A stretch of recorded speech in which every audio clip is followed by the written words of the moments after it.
시청자분들 반갑습니다. 멘토의 투자노트 이주호 멘토입니다.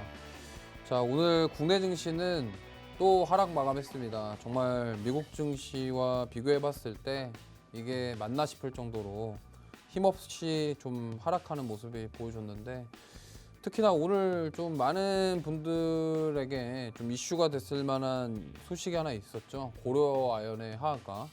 과연 이 유상증자는 누굴 위한 것인가, 뭐 이러한 생각이 좀 들게 해주는 그런 공시였는데요.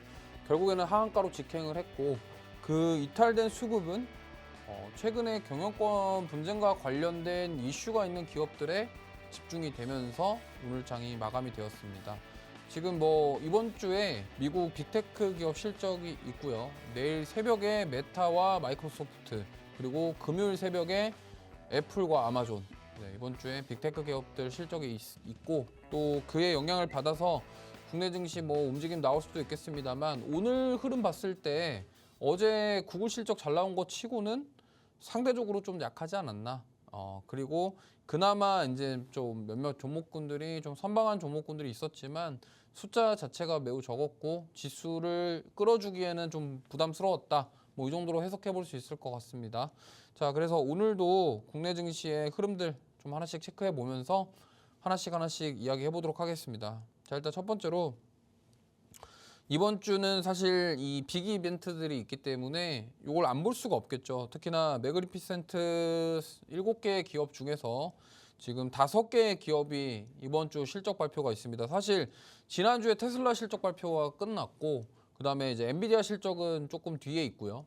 그 외에 이제 7개 중에 5개 기업이 이번 주에 발표가 되고, 사실 어제 구글 하나가 지나갔고, 이제 내일 새벽과 금요일 새벽에 두 개씩 남아 있습니다.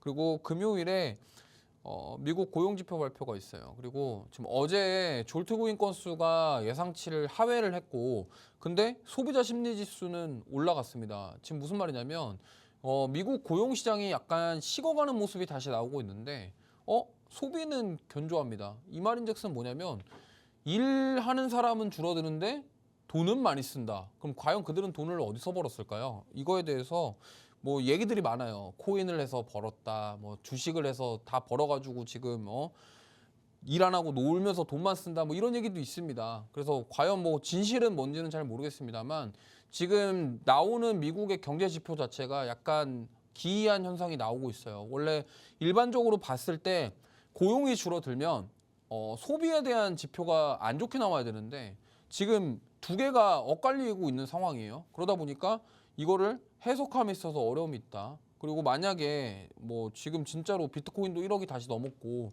그다음에 미증시 뭐 사상 최고가를 경신하고 있는 상황에서 만약에 진짜 미국 사람들이 가상화폐라던가 이런 주식 투자를 인해서 돈을 많이 벌어서 일을 안 하고 진짜로 소비를 한다. 이러면 제가 봤을 땐 고용이 무너지게 되면은 이 소비에 대한 지속이 그렇게 오래가지 못할 것이다라는 생각입니다. 하지만 현재 미국 경제 지표를 봤을 때는 고용이 살짝 둔화되고 있고 소비는 견조하다. 그러면 연준 입장에서도 지금 11월 달에 FOMC에서 그럼 금리를 어떻게 해야 될까가 고민되는 상황인데, 이번 주 고용 지표가 굉장히 좀 중요한 역할을 할 가능성이 높다라는 점 참고하셨으면 좋겠고요.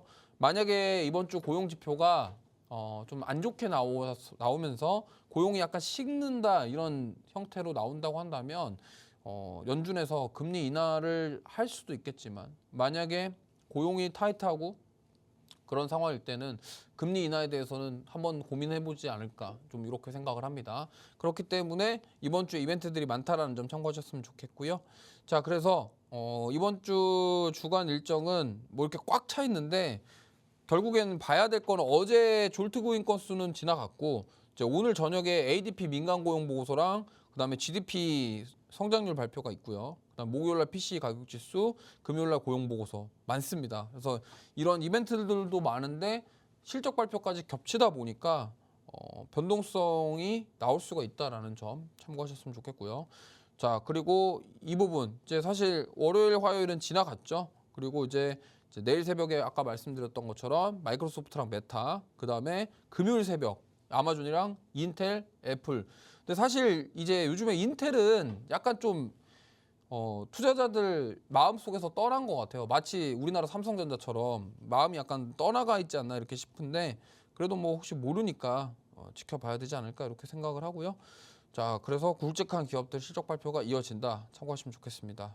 자, 그다음 자, AMD 얘기를 좀 안 할 수가 없는데 AMD가 그런 견조한 실적에도 불구하고 시간에서 7% 급락이 나왔습니다. 이게 왜 급락이 나왔냐면 실적이 나쁜 건 아닌데 이제 그 4분기 가이던스에 대해서 좀 안 좋게 나왔어요. 무슨 말이냐면 지금 AI 칩에 대한 공급망 우려가 있는 상황인데 사실 이 공급망 우려보다 가장 문제가 뭐냐면 지금 엔비디아 경쟁에서 상대가 되지 않는다라는 부분이 좀 가장 크다라고 보시면 돼요. 지금 보면은 3분기 매출 이런 것들은 예상치를 상회를 했고 사실 데이터 센터에 대한 영업이익이 급증하는 상황인데 지금 뭐 AI 수요는 괜찮다 하지만 그러니까 이런 거죠. 그때 하이닉스 주가 빠질 때처럼 기대했던 거는 뭐 200을 기대했는데 실제로 그 200만큼 못 하니까 이거에 대한 실망감 이런 거고 특히나 이제 AI 가속기라던가 칩 같은 경우도 사실 저라도 제가 만약에 마이크로소프트 뭐 담당자라고 한다면 엔비디아 거 굳이 쓸 것 같아요. 그러니까 AMD 거를 굳이 써야 될 지금 매력, 이유 이런 것들에 대해서 좀 찾기가 어렵다라는 점. 그렇다고 한다면 약간 지금 AMD가 엔비디아에 이어서 2등 기업이라고 한다면 그 2등 기업에 대한 매력, 뭐 가격적인 매력이라던가 아니면 같은 가격 대비 성능이라던가 이런 게 좀 있어줘야 되는데 그런 것들이 좀 부족하다라는 점이 좀 주가 하방을 만들었다 이렇게 좀 볼 수 있겠고요. 사실 AI 칩 공급망 우려는 이 부분은 뭐 계속 늘상 나오던 얘기입니다. 나오던 얘기이기 때문에 이게 사실 이 공급망에 대한 부분보다는 아까 말씀드렸던 그 부분에 대한 이슈로 좀 많이 빠졌다 이렇게 볼 수 있겠습니다. 그 다음에 자 구글인데 구글은 사실 어닝 서프라이즈를 기록을 했어요. 근데 가장 눈에 띄는 게 클라우드 매출이거든요. 그러면 지금 구글 같은 경우는 유튜브 광고 매출이라던가 기타 매출들도 괜찮게 나왔지만 지금 가장 중요한 게 클라우드 매출이에요. 클라우드 매출이 왜 중요하냐면 이 클라우드 서비스가 결국에 AI 데이터 센터와 직접적으로 연결이 됩니다. 무슨 말이냐? 지금 마이크로소프트랑 구글이랑 아마존에서 이런 SMR 투자도 하고 있고요.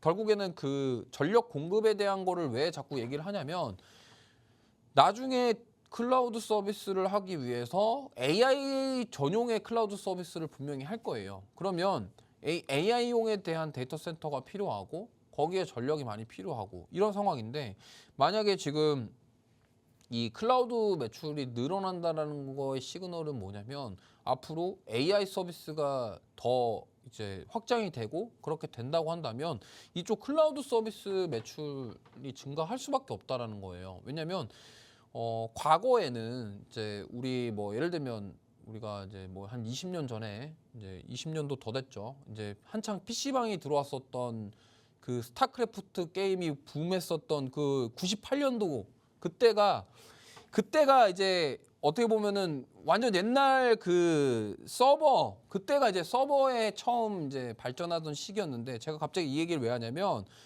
요즘에는 원래는 뭐 그런 어떤 게임사라든가 아니면 기업이라든가 서버가 이런 오프라인 어디 사무실에 이렇게 만들어져 있었어요.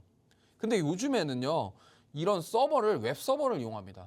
그러니까 이 클라우드를 활용한 웹 서버예요. 지금은 어떤 서버 PC가 있는 게 아니라 그냥 웹 서버를 활용을 해서 게임 서비스를 하고 어떤 플랫폼이라던가 뭐 서비스를 하기 때문에 그래서 지금 구글이라던가 마이크로소프트랑 아마존이 중요합니다. 그리고 우리나라 같은 경우도 우리나라에서 지금 서비스를 하고 있는 대부분의 게임 회사들 서버가 아마존, 구글, 마이크로소프트 중에 세 곳 중에 하나를 쓰고 있다고 보시면 돼요. 그렇기 때문에 그 정도로 영향력이 크고 이거에 대한 매출이 커지고 있기 때문에 지금 원래 사실 2분기 실적 때 약간 AI 수익성 글쎄요 했는데 이번에는 AI 투자 성과를 내고 있다라고 언급을 했습니다. 그렇기 때문에 지금 한 분기 만에 이런 식으로 확 바뀌었다라는 점. 그러면 구글도 클라우드 매출에 대한 어닝 서프라이즈가 나왔는데 그러면 마이크로소프트랑 아마존도 가능성이 높겠죠. 왜냐하면 이 세 기업이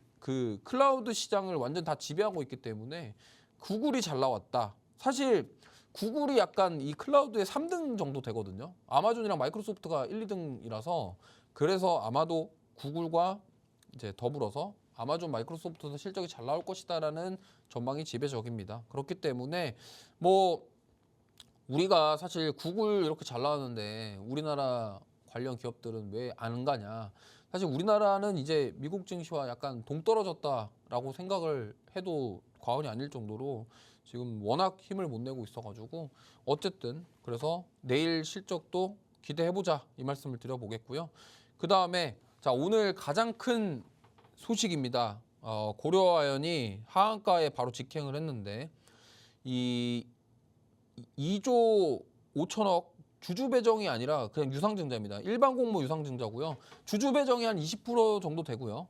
그래서 요걸 결정이 되면서 하한가에 바로 직행을 했는데 요 공시 내용 잠깐 보여드리면 여기 보시면은 지금 보시면은 자 여기 채무 상환 금액이 2조 3천억이고요. 그 외에 이제 뭐 타법인 증권 취득 자금 뭐 6,500억 그다음에 뭐 시설 자금 뭐 이렇게 해가지고 두 개 합쳐서 2조 정도 되고 아니 뭐 그 정도 됩니다. 그래서 2천억 정도 되고요. 그 외에 2조 3천억 해갖고 다 합쳐서 공이 많아가지고 헷갈렸네요. 그래서 다 합쳐서 2조 5천억 정도 된다 이렇게 보시면 되겠고요. 지금 왜 하한가를 갔냐를 설명을 드리려고 해요. 자 증자 방식은 일반 공모 증자인데 보통은 유상증자 할 때 뭐 3자 배정하거나 주주 배정으로 지정을 하거나 하는 경우가 있는데 이 일반 공모는 뭐냐면요. 이게 주주 배정도 있고 그다음에 우리 사주라던가 그런 주주들 배정 물량이 따로 있다라는 거예요. 그 말인즉슨 뭐냐면 자 여기 내용 보시면은 자 여기 우리 사주 조합원 우선 배정 비율이 20%입니다. 그러면 유상증자를 지금 2조 5천억 유상증자를 하는데 이 중에서 지금 20%를 뭐예요? 우리 사주 조합원입니다. 그 조합에는 누가 있을까요? 뭐 거기 관련된 우호 지분자들이 있겠죠. 그래서 이것 때문에 그러면 지금 신주 발행가가 67만 원인데 그럼 공개 매수가가 85만 원 잡았잖아요. 그러면 신주 발행가가 67만 원이면 공개 매수가보다 낮아요. 그러면은 이제 우리 뭐 그 최 회장님께서 오늘 뭐 기자회견 통해서 뭐 주주 뭐 좋은 기업이 국민 기업이 되고자 이런 결정을 했다. 뭐 이런 얘기를 했는데 우리 주주들 입장에서는 사실 이게 주가를 띄워놓고 이렇게 된 게 아니냐 의도적으로 유상증자를 한 거 아니냐 뭐 이런 식으로 되면서 악재로 받아들여져 가지고 이게 어떻게 됐다? 하한가로 바로 갔다 이렇게 보시면 될 것 같아요. 그래서 뭐냐면 영풍에서 말하는 거는 이러한 우리 사주 조합이라던가 이런 것들을 해서 영풍에서는 지금 이거에 대해 가처분을 또 법정으로 얘기를 하겠다라고 하는데 결국에 뭐냐면요. 영풍에서 주장하는 거는 최 회장 측이 지분을 확보하기 위해서 유상증자를 했다라는 거예요. 고의적으로. 그래서 이거를 철회하자라고 하는데 만약에 이게 합법적이 아닌 뭔가 불법적인 요소가 있다라고 한다면 금감원에서 제재를 걸 것이고 만약에 두산처럼 그런 액면 분할이라고 이런 게 철회될 수도 있어요. 근데 이거는 아직 결과적으로 모르기 때문에 만약에 이게 뭔가 좀 의도적인 부분들이 수면 위로 드러나게 되면은 고려아연의 주가는 제가 봤을 땐 회복을 못할 가능성이 높습니다. 왜냐면 많은 분들이 아실 거예요. 카카오가 그 우리 많은 주주분들에게 실망감을 안기고 그 이미지가 추락하면서 주가가 어떻게 되는지 다들 경험해 보셨을 겁니다. 그것처럼 고려아연도 만약에 이런 사회적으로 도덕적인 이슈가 발생한다고 한다면 안 좋다라는 점 참고하시면 좋겠고 사실 너무 많이 올랐죠. 이때가 이제 처음 얘기 나왔을 때 종가 기준으로 55만 6천 원이었거든요. 근데 불과 한 달 반 만에 3배 올랐어요. 3배 올랐고 지금 원래 이거 오늘 하한가 안 갔으면은 어제 종가 기준으로 고려아연이 시총 10위였어요. 근데 오늘 좀 빠졌으니까 좀 내려갔겠죠. 근데 어쨌든 그래서 이렇게 많이 올라가지고 지금 이렇게 빠졌는데 과연 이제 여기서 살아날 수 있을지는 뭐 잘 모르겠지만 근데 가장 문제가 뭐냐면요. 이 위에서 산 사람들이에요. 이 위에서. 그러니까 이 한 130만 원부터 150만 원까지 들어가신 분들이 가장 큰 문제다. 그래서 만약에 가지고 계신 분들은 이게 반등할 거다라는 기대를 하기보다는 좀 어느 정도 손실을 최소화할지에 대한 전략을 잘 세워보셨으면 좋겠습니다. 자, 그래서 고려 아연 얘기는 여기까지 하고요. 그다음 자 코스피인데 자 오늘 뭐 고려 아연이 빠져서 그런 걸까요? 그거 아닙니다. 시가총액 상위 종목들 다 빠져가지고 그러면서 코스피가 결국에는 다시 2,600선 밑으로 이탈을 했습니다. 지금 보시면은 시총 15위 안에 종목 중에 뭐 빨간불 들어온 게 거의 없어요. 고려아연이 어제 종가 10위였는데 한 번에 17위가 내려갔죠.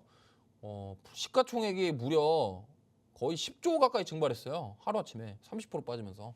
그러니까 무섭습니다. 그러니까 이 정도로 그러면서 뭐 세간에 이런 말이 있죠. 국내 주식 정말 뭐다 이러면서 이렇게 말도 있다라는 점 참고하시면 좋겠고 그래서 내일 만약에 좀 오늘 빠진 부분이 반등이 나올지는 지켜봐야 되겠고요. 코스닥 같은 경우는 오늘 또 740선을 깼습니다. 지금 코스닥은 지금 오늘 코스닥 시총 상위 종목들은 거의 전멸이에요. 전멸 수준이고 뭐 무슨 말을 해야 될지 모르겠는데 지금 바이오랑 2차 전지가 다 깡그리 다 빠졌는데 사실 2차 전지 쪽은 지금 아마 트럼프 트레이드 관련된 종목군으로 올라오면서 2차 전지 쪽에 좀 힘을 잃었다라고 보실 수 있겠고요. 그 외에 이제 종목군들은 바이오 같은 경우는 좀 너무 많이 올랐던 부분들이 있어서 좀 이제 어느 정도 차익 매물 물량이 나오는 것 같습니다. 예, 그 정도로 해석해 볼 수 있겠다라는 말씀을 드려보겠고요. 자, 오늘 그래서 여러 가지 또 섹터들 살펴보고 종목들 이야기해 볼 건데 자, 오늘 뭐 탑픽 종목은 사실 제가 월요일 날 얘기했던 건데 그때 너무 시간이 없어서 후딱 넘어가서 오늘 좀 디테일하게 이야기를 해보면서 가보도록 하겠습니다. 자, 그러면 잠시 쉬었다가 와서 다시 섹터와 종목들 이야기해 보도록 하겠습니다.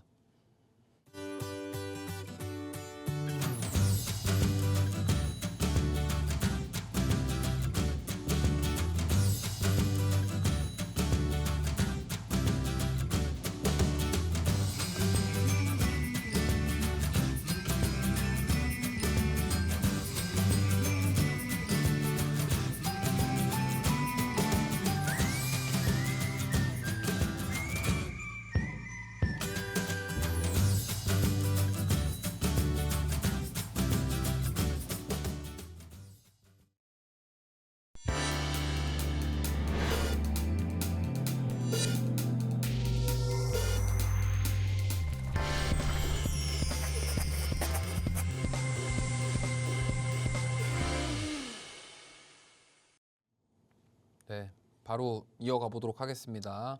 자, 오늘 첫 번째 특징 섹터부터 얘기해 볼게요. 일단 우크라 재건인데 이게 왜 오를까를 저도 가만히 생각해 보니까 이유는 하나입니다. 트럼프 당선될 가능성이 높아서 일단 이거 같아요. 그래서 지금 보면은 재건주들 오늘 좀 강하게 상승이 나왔는데 결국에는 트럼프 트레이드 그러니까 최근에 비트코인이 다시 1억을 돌파를 했고 가상화폐 관련주들도 움직이고 있고 우크라 재건주도 움직이고 있는데 왜 움직이냐면 트럼프가 얘기했던 부분들이에요. 그러니까 본인이 당선이 됐을 때 러시아 우크라이나 전쟁 종결시키겠다부터 시작해서 그러한 부분들이 지금 이제 좀 이슈적으로 테마적으로 좀 올라온다라고 생각을 하시면 되겠고요.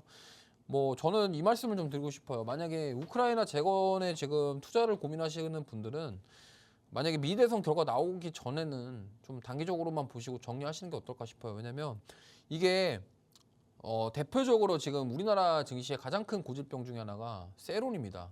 무슨 말이냐면 우크라 재건주들이 이렇게 올라가다가 만약에 트럼프가 안 되면 안 됐다고 빠지고 되면은 또 됐다고 세론으로 빠질 수도 있어요. 그러니까 이거를 항상 주의하셨으면 좋겠습니다. 그래서 보면 오늘 좀 강했던 게 현대에버다임인데 그동안 사실 7월 달에 트럼프 관련주들 굉장히 강하게 올랐다가 상승폭 반납하고 다시금 또 올라오고 있습니다.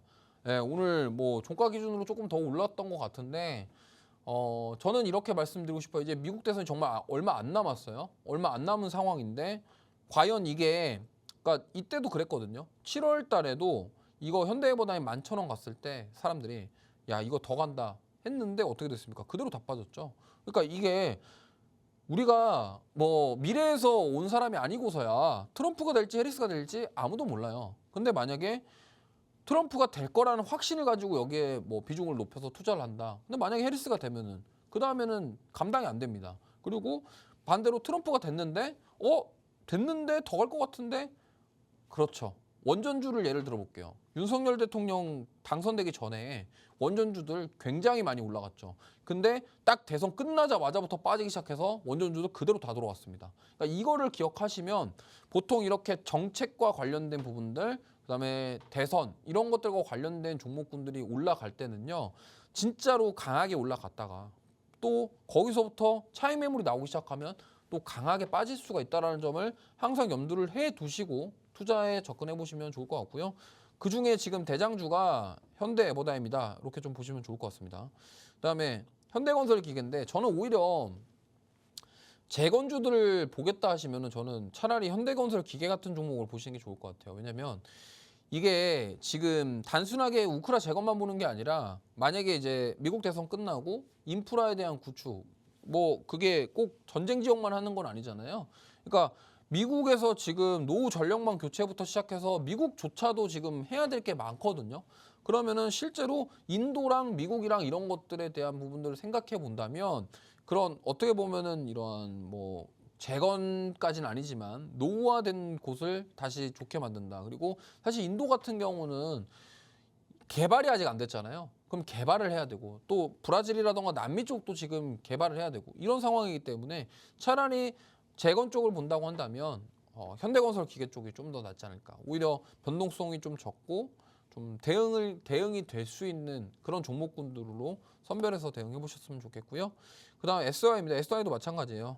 시가총액이 좀 작은 기업이고 그다음에 모듈러 주택부터 시작해서 뭐 이런 모멘텀이 있는데 현대에버다임이랑 결은 좀 비슷합니다. 그렇기 때문에 이런 종목군들 투자하실 때 꼭 주의하셨으면 좋겠고요. 제가 드리고 싶은 코멘트는 단기적으로는 좋습니다.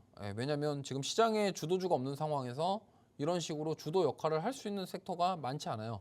그러니까 그렇게 올라오는 것들 따라가셔서 매매하는 건 좋은데 이걸 가지고 막 끌고 가셔가지고 트럼프가 당선되면은 이 주식들은 두세 배 오른다. 이런 생각으로 들어가시면 위험할 수 있다. 요거를 꼭 참고하셨으면 좋겠습니다. 그다음 우리 기술 투자 이거 갑자기 코인을 왜 집어넣냐? 이 원래는 이제 우크라 재건이랑 같이 얘기하려고 하면서 들어가게 됐는데 이것도 마찬가지입니다. 지금 비트코인이 올라가고 있죠. 근데 이게 사실 가상화폐가 트럼프가 펼칠 정책과도 또 연결이 되어 있어요. 그렇기 때문에 지금 오르는 건데 제가 봤을 때는 만약에 이 지금 트럼프가 당선해서 실패를 하게 되면은 이쪽은 좀 많이 빠지지 않겠죠. 또 조정이 많이 나오지 않겠냐 이렇게 생각하고 있고 가상화폐 시장 쪽도 거의 비슷한 의견입니다. 그렇기 때문에 미국 대선이 굉장히 중요하고 만약에 우리의 예상을 뒤엎고 해리스가 당선이 되면은 그때부터는 이제 또다시 정말 뭐 이런 그때 트럼프 효과로 많이 올랐던 종목군들이 얼마나 빠질지 우리가 장담할 수가 없습니다. 그렇기 때문에 이 점을 꼭 감안하시면서 대응해 보시는 전략 세워 보시면 좋을 것 같습니다. 그다음 두 번째 섹터 볼게요. 네, 경영권 분쟁. 아까 살짝 말씀드렸는데 사실 고려아연은 뭐 이제 뭐 이런 결과가 나왔기 때문에 이제 내일 추가적인 하락도 가능성이 있다라고 말씀을 드리고 싶고 대응에 이제 어떻게 하셔야 되냐에 대한 부분인데 제가 봤을 때는 사실 이제 여기서 막 드라마틱한 반등이 나오기는 쉽지 않을 것 같아요. 그래서 어느 정도 기술적인 반등이 나올 때 좀 고점에서 매수하신 분들은 좀 비중을 줄이시거나 손절까지도 고민해봐야 되는 그런 상황이다. 이 말씀을 좀 드려보겠습니다. 자, 그 다음에 자 이제 그 다음 후보군입니다. 지금 오늘 보시면요. 거기 고려아연이랑 영풍정밀이랑 이 관련 종목들 빠지면서 갑자기 상승이 나온 종목이 바로 한미사이언스입니다. 한미사이언스는 여기는 약간 고려아연이랑 결이 좀 달라요. 그러니까 형제들끼리 지분 경쟁을 하는 겁니다. 그러니까 고려아연은 이제 동업으로 같이 시작한 영풍과 고려아연 사이에서 네 거냐 내 거냐 이거를 지금 사는 싸움인데 이 한미사이언스는 한미사이언스 그룹 안에서 한미약품이랑 이 그룹 안에서 아들 둘이 있는데 거기서 네 거냐 내 거냐 이걸 싸우는 거라서 좀 결이 달라요. 근데 어쨌든 고려아연의 빠진 수급이 지금 저는 이쪽으로 왔다라고 생각을 하고 있고 지금 어떻게 보면은 경영권 분쟁과 관련된 이러한 종목군들이 거의 테마가 형성이 됐어요. 과거에 무상증자 테마가 있었죠. 500%, 600% 무상증자 하면은 막 한 2연상, 3연상 이렇게 가버리는 약간 그런 느낌이라고 좀 보시면 좋을 것 같습니다. 지금 보면은 이게 과연 테마로만 끝날지 아니면은 여기서 진짜로 만약에 뭐 고려아연처럼은 아니겠지만 한미에사이언스 같은 경우도 최근에 힘이 좋고 거래량도 들어왔기 때문에 추가 상승 여력도 충분히 가능성이 있다라고 생각합니다. 하지만 고려아연처럼 저렇게 한순간에 하한가 갈 수 있다라고 항상 명심해 두시기 바랍니다. 자, 그다음 대명 선호 시즌인데요. 자, 여기도 지금 최근에 얘기가 많이 나오고 있습니다. 지금 많이 올랐거든요. 그러니까 이거뿐만이 아니라 뭐 예림당, 그다음에 티웨이 홀딩스, 티웨이 항공 이렇게 다 포함이 되어 있는데 대명 선호 시즌을 뭐 이따가 또 말씀드리겠지만 간단하게 설명드리면 여기가 우리가 알고 있는 그 저기 홍천에 있는 비발디 파크 스키장, 그다음에 오션월드 워터파크, 그다음에 소노빌 막 이런 리조트 운영하고 있는 그런 회사입니다. 우리나라에 되게 많아요. 이 대명에서 사업하고 있는 리조트가. 근데 대명이 TA 항공의 2대 주주입니다, 현재. 근데 여기가 지금 왜 이거를 경영권 분쟁 이슈가 나왔냐면 대명 선호 시즌이 지금 유럽이랑 미국 쪽에 리조트 사업 투자를 많이 해갖고 이제 거기서 돈을 벌어야 되잖아요. 근데 해외 호텔 리조트 사업을 성공하려면 일단 그런 여행사 쪽이랑 뭔가가 연결이 돼야 되기 때문에 그래서 제가 봤을 때는 아마 이런 LCC 쪽으로 연결이 되지 않았나 싶고, 그 다음에 이따가도 말씀드리겠지만 티웨이항공 같은 경우가 지금 대한항공이랑 아시아나항공 합병되면서 4개 유럽 4개 노선을 받았어요. 파리, 그다음에 프랑크푸르트, 그다음에 바르셀로나, 그다음에 로마, 이렇게 4군데를 받았거든요. 그러면서 이제 앞으로 이거에 대한 모멘텀 그런 것들을 가져와 볼 수 있겠다, 이렇게 좀 보시면 좋겠습니다. 자, 예림당은 뭐 마찬가지 같은 내용입니다. 그래서 TA항공의 주주인데 경영권 분쟁에 대한 이슈로 지금 올라오고 있고, 근데 좀 조심하셔야 될 게 예림당이랑 TA홀딩스랑 대명선호 시즌이랑 뭐 다 좋아요. 근데 지금 대명선호 시즌은 시가총액 1,100억 정도대고요. 그다음에 예림당이랑 TA홀딩스는 시가총액 1,000억이 안 됩니다. 그리고 TA항공은 7천억 정도 되고요. 그래서 이 4가지 기업이 시가총액이 일반적으로 작은 기업들이구나. 그리고 그나마 조금 시가총액 어느 정도 되는 데가 TA항공이구나. 그렇게 좀 접근해 보시면 좋지 않을까 싶고, 고려아연 같은 경우도 사실 경영권 분쟁을 고려아연에 대한 경영권 분쟁이잖아요. 결국엔 그게 가장 많이 올랐듯이 저도 이 관련된 지주사들 뭐 영풍도 처음에 그랬어요. 영풍도 영풍 많이 올라갔고 그다음에 뭐 영풍정밀부터 시작해서 올라갔잖아요. 그러니까 이것도 초반에는 이런 식으로 올라가다가 나중에 결국에는 티웨이항공 쪽으로 수급이 집중되는 게 아니냐, 저는 이렇게 보고 있다는 점 참고하시면서 대응해 보시면 좋겠습니다. 자, 그다음 3번째 게임인데요. 최근에 중국 파노 발급이 있었는데 거기에 포함됐던 게 이제 시프트업의 승리여신 니케, 그다음에 NC소프트의 리니지 2M입니다. 그래서 그 2가지 게임이 이번에 중국 파노 발급을 받았는데 퍼블리싱은 텐센트에서 할 것 같아요. 그래서 뭐 사실 중국 파노 발급은 옛날 같았으면은 정말 굉장히 큰 이슈였거든요.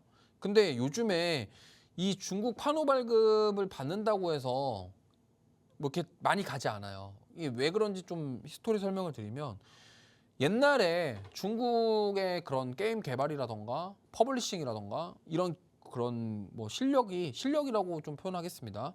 그런 좀 사업을 진행하는 것들에 대한 스킬이 좀 부족했어요. 근데 지금 텐센트 보시면요, 그 엄청난 그냥 세계적인 그냥 엄청난 게임사로 완전히 커버렸거든요. 지금 텐센트가 인수 안 한 게임사가 없어요.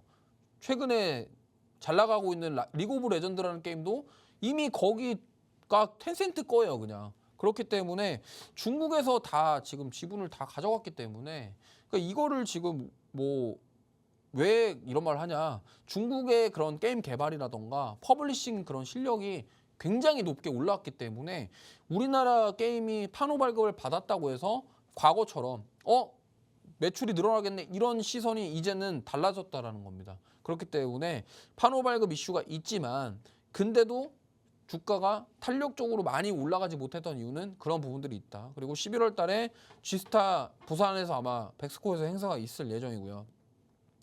그래서 사실 볼만한 종목은 당연히 이제 판호 발급을 받은 시프트업 같은 종목인데 이 보시면은 판호 발급 받은 날에는 음봉 마감했어요. 그리고 그 다음 날 지금 좀 올라오고 있는데 사실 이런 거죠. 그날 윗꼬리 달고 음봉 마감했는데 사실 오늘도 또 윗꼬리 달았습니다. 그러니까 뭐냐면 이런 거예요. 그러니까 판호 발급을 받았는데 그러면 이게 처음에 돈을 잘 벌겠네 기대감이 있었지만 생각보다 그러면 중국에서 이게 흥행을 할까? 이거는 생각이 들다 보니까 올라가던 거를 상승분을 반납하게 되고 이렇게 되는 거죠. 그렇기 때문에 이러한 흐름이 나왔다 보시면 되겠고, 자 크래프톤이 저는 오히려 그나마 좀 나은 것 같아요. 지금 보시면 주가가 상승하고 나서 가격 조정이 아니라 시간 조정, 옆으로 횡보하면서 지금 시간 조정 보이고 있죠. 오히려 저는 크래프톤 같은 게 저는 긍정적으로 보는 게 사실 여기는 뭐 지금 배틀그라운드에 대한 IP만 해도 굉장히 가치가 높고요. 사실 뭐 여기는 굳이 무리해서 뭐 중국에 판호 받을 이유가 없습니다. 왜냐면 잘 되니까요. 물론 여기서 뭐 확장하기 위해서 중국 쪽과 뭔가를 하려고 할 수도 있겠지만 근데 뭐 제가 봤을 때는 무리하지는 않을 것 같아요. 왜? 돈을 잘 벌고 있으니까. 오히려 중국에서 먼저 손을 내밀 수도 있어요. 왜? 지금 크래프톤에서 서비스하고 있는 배틀그라운드는 e스포츠화가 되어 있습니다. 근데 중국이 최근에 게임 시장에서 좀 약간 욕심내는 쪽이 e스포츠 리그예요. 그러니까 리그 오브 레전드가 대표적이거든요. 그러니까 이러한 것들을 토대로 크래프톤과 뭔가 뭐 연결고리가 나올 수도 있겠지만 뭐 그거는 확실하지 않은 거기 때문에 근데 우리는 크래프톤을 볼 때 실적 이런 것들을 보시면 좀 추가 상승 여력도 있다라고 생각을 하기 때문에 보시면 좋겠고요. 넷마블입니다. 그나마 이제 다음 판호 발급 후보가 넷마블에서 서비스하는 게임들이라는 소리가 있는데 요거는 이제 가능성에 대한 부분이고 그나마 지금 넷마블이 올라갔다 좀 많이 빠졌지만 그래도 앞으로 뭐 다변화를 시도하고 있는 그런 지금 퍼블리싱 회사라고 생각하시면 되겠고요. 이러한 부분들 참고하시면서 게임 섹터들 대응해 보시면은 좋을 것 같습니다. 근데 뭐 아까도 말씀드렸지만 저는 우리나라 지금 게임 회사들의 고질적인 문제가 결국에는 그 기존 과금 방식에서 그러니까 확률형 상품 판매하는 방식에서 지금 벗어나지 못한다라는 점이고요. 그 다음에 중국과의 경쟁에서 지금 과연 이제 이길 수 있는 상황이냐 이거에 대해서 의구심이 든다라는 겁니다. 그렇기 때문에 이번에 게임스컴에서도 그랬고요. 지금 뭐 우리나라가 상을 못 받았던 부분들 그리고 우리나라 게임에 대한 문화 자체가 어떻게 보면은 사실 우리나라 같은 경우나 중국이라던가 이런 모바일 게임 위주로 시장이 큰데 뭐 유럽이라던가 미국 같은 경우는 콘솔 게임 시장이 더 크거든요. 근데 이러한 점들을 우리가 좀 깨고 그러니까 크래프톤이 지금 우리나라에서 제일 잘하고 있는 게 그러한 그 해외 니즈나 이런 것들에 대해서 충족시킬 수 있는 게임들을 만들려고 하고 있다라는 점이 저는 굉장히 긍정적이라고 생각을 합니다. 근데 그러한 것들이 조금 해소가 되지 않는 한 지금 당분간 우리나라 게임주들이 상승하기는 좀 어렵지 않겠냐. 그리고 미국에서 지금 뭐 미국도 그렇고 중국도 그렇고요. 중국이 워낙 지금 뭐 전방위 산업으로 뭐 글로벌적으로 영향력이 너무 크게 행사하고 있기 때문에 뭐 게임뿐만이 아니죠. 지금 중국이 뭐 2차 전지부터 시작해서 반도체 쪽부터 시작해서 지금 모든 산업들에 다 뛰어들어서 정말 그 뭐 정말 가격적인 전략을 통일대로 거의 지배를 하고 있다시피 정도로 하고 있기 때문에 이러한 점들은 잘 참고해 보시면 좋을 것 같습니다. 자, 그 다음 섹터는 전력 SMR인데요. 사실 저는 이렇게 생각합니다. 미국 대선과 결과와 상관없이 수혜를 받을 수 있는 섹터. 왜냐하면 빅테크 기업들의 이 AI 투자는 지속된다라는 관점으로 우리가 접근해 본다면 수혜를 볼 수 있는 게 결국에는 자 데이터 센터를 만들면 있어서 전력 공급이 필요하죠. 그 전력 공급을 함에 있어서 뭐 송전소에서 배전해야 되는 그런 시장. 그러면 배전하기 위해서 변압기들이 필요하고 그러면은 발전소부터 송전을 해주고 송전소에서 다시 이제 전기를 공급해줘야 되는데 그 안에서 역할하는 게 배전반이고 그런 배전 시장에 지금 우리 그 나라 기업들이 뭐 3대장 있죠.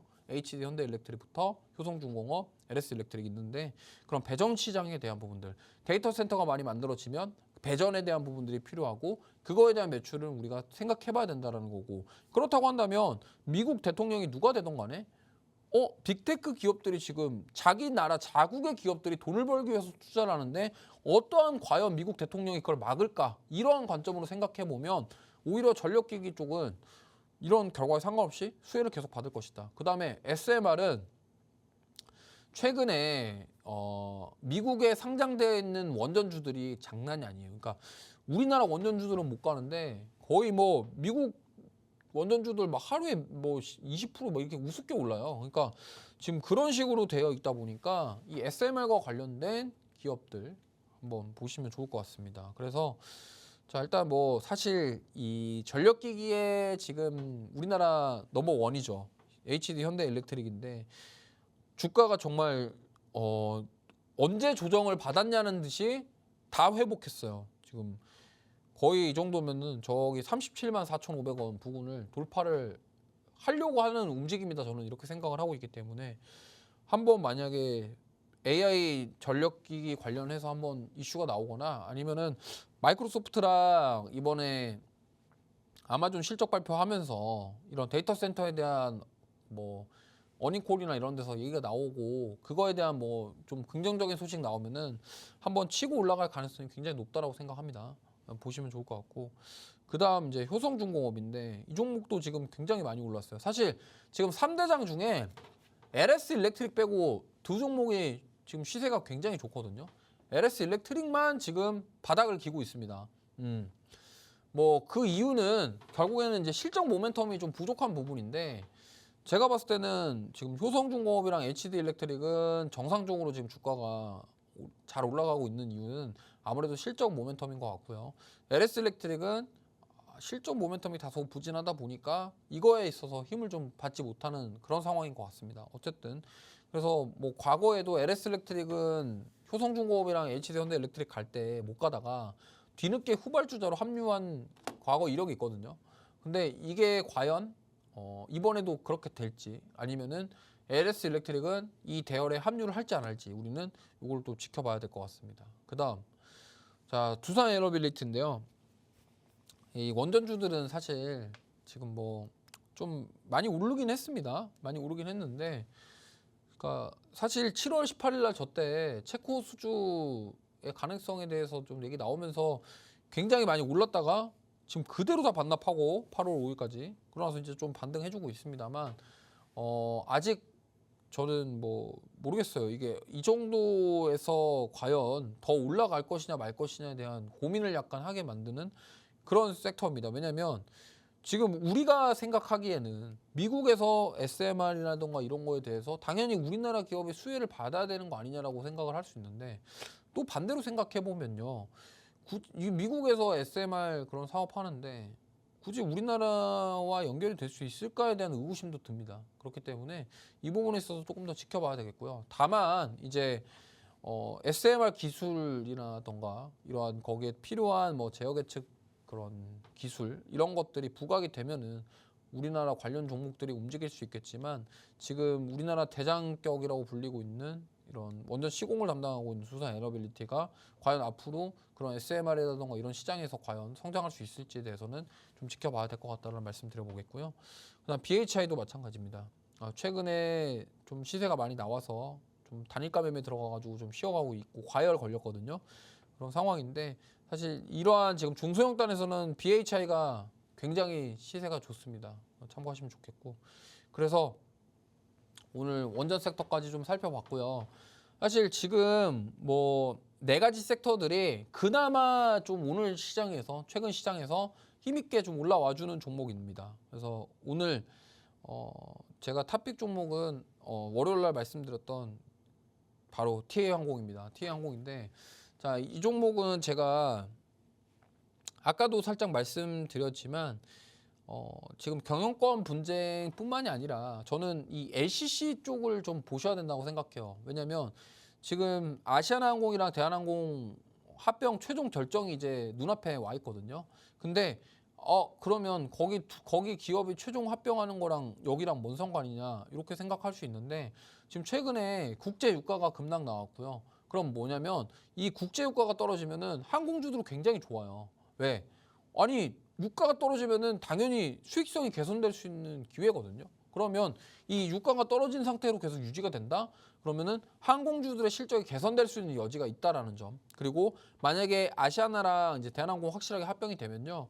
그 지금 산하에 있는 저가항공 계열사들 있잖아요. 진에어라든가 그다음에 에어부산, 그다음에 뭐 기타 등등 있고 그 외에 이제 LCC 쪽에서도 지각 변동이 일어날 것이다. 왜? 아시아나랑 대한항공 합병했는데 당연히 진에어랑 에어부산이랑 합병할 가능성이 높겠죠. 그렇기 때문에 이러한 부분들 참고하시면 좋겠고, 그러면 그 외에 이제 티웨이항공이나 기타 LCC는 어떻게 되는 것이냐? 분명히 그 안에서 다변화를 하기 위해서 노력을 하겠죠. 근데 지금 그런 와중에 이 티웨이항공은 경영권 분해까지 붙었기 때문에 아무래도 이게 더 그런 당위성을 높여주는 그런 이슈가 아니냐 이렇게 생각하는 겁니다. 그래서 투자 포인트는 일단 오늘 뉴스가 하나 나왔는데 사실 이 뉴스 나오면서 좀 올랐거든요. 소노인터, 그러니까 아까 말했던 대명 소노 시즌 말하는 겁니다. 거기서 자사주 PRS, 그러니까 이거 자사주를 어느 정도 처분하고 이제 그걸 가지고 현금을 만든다라는 얘기예요. 그걸 가지고 지분 확보 경쟁에 불붙나 이런 소식이 나왔는데 약간 이슈라서 뉴스라서 이게 확실한 건 아닙니다만 가능성에 대해서 좀 얘기가 나오고 있고, 그리고 TA항공 같은 경우가 아까 말씀드렸지만 그 대명소노 그룹이 TA항공 지금 2대 주주예요. 그리고 에어프레미아라고 하는 그런 LCC 기업이 있는데 여기도 지금 대명소노 그룹이 2대 주주입니다. 근데 왜 도대체 대명소노 그룹은 리조트 사업하면서 항공사, 저가 항공사들의 지분을 왜 가져갈까요? 그러니까 저는 이렇게 생각하는 거죠. 지금 아빠도 말씀드렸지만 대명소노 그룹이 지금 사업 확장을 하려고 하는데 지금 미국이랑 유럽 쪽에다가 해외 리조트 사업을 하고 있어요. 근데 공교롭게도 아까 말씀드렸던 티웨이항공은 지금 대한항공으로부터 유럽 4개 노선을 이관 받았어요. 그리고 에어프레미아는요, 미국의 노선을 가지고 있습니다. 그렇기 때문에 공교롭게 미국과 유럽의 해외 리조트 사업을 하는데 이러한 저가 항공사들 지분을 가지고 있고 2대 주주인데 하필 TA 항공은 유럽 4개 노선 받았고 그다음에 에어프레미아는 미국 노선 갖고 있고 TA 항공 그리고 앞으로 내년부터 퍼스트 클래스 운영한다고 그러고 이게 LCC가 맞냐 이제 생각을 해볼 수가 있는 거죠. 그러면 도대체 대명소노 그룹이 얻으려고 하는 건 뭐냐라는 걸 생각해 보면 리조트 사업과 그다음에 이런 항공 사업의 결합을 통해서 시너지 효과를 내려고 한다. 이렇게 해석을 해본다면은 TA항공 입장에서는 좋은 거예요. 왜? 이런 대명소노 그룹이 만약에 1대 주주가 돼서 확실하게 이제 경영진이 되면요. 어떻게 보면은 마케팅 자체가 더 활발해질 수 있는 계기가 되기 때문에 TA항공 입장에서는 저는 좋다라고 생각을 합니다. 누가 1대 주주가 될지는 뭐 사실 그거는 모르겠지만 TA항공 본연의 기업으로만 봤을 때는 이런 LCC 쪽에서도 이제 지각 변동이 일어나고 거기서 경쟁을 해야 되거든요. 근데 이런 대명소노 그룹 같은 곳, 그러니까 리조트 사업을 하고 있는 곳이랑 엮여서 마케팅이 잘 된다고 한다면 오히려 저는 이게 흥행을 뭐 그것까지는 뭐 좀 먼 얘기지만 좀 잘 될 수도 있다라고 생각을 해요. 그렇기 때문에 지금 대명소노 그룹이 욕심을 내는 이유가 아니냐, 그거에 대한 근거가 아니냐 이렇게 생각을 하고 있고요. 화면 보시면은 대명소노 그룹의 지분 현황입니다. 지금 보시면은 10월 15일 기준이 왼쪽 화면 지금 금융감독원 전자공시 시스템에서 나와 있는 대명소노가 TA항공의 2대 주주인데 지금 1대 최대 주주가 예림당이에요. 예림당인데 지금 지분 차이가 3%밖에 안 납니다. 그리고 지금 오른쪽에 있는 에어프레미아는 AP홀딩스, 지금 아마 APS라고 상장되어 있는 기업일 거예요. 거기가 지분이 30.4%가 가지고 있는데 지금 대명소노가 여기도 26.95%. 이 예정이라는 걸 보니 최근에 지분을 매입을 해가지고 집계가 안 됐겠죠? 그럼 뭐예요?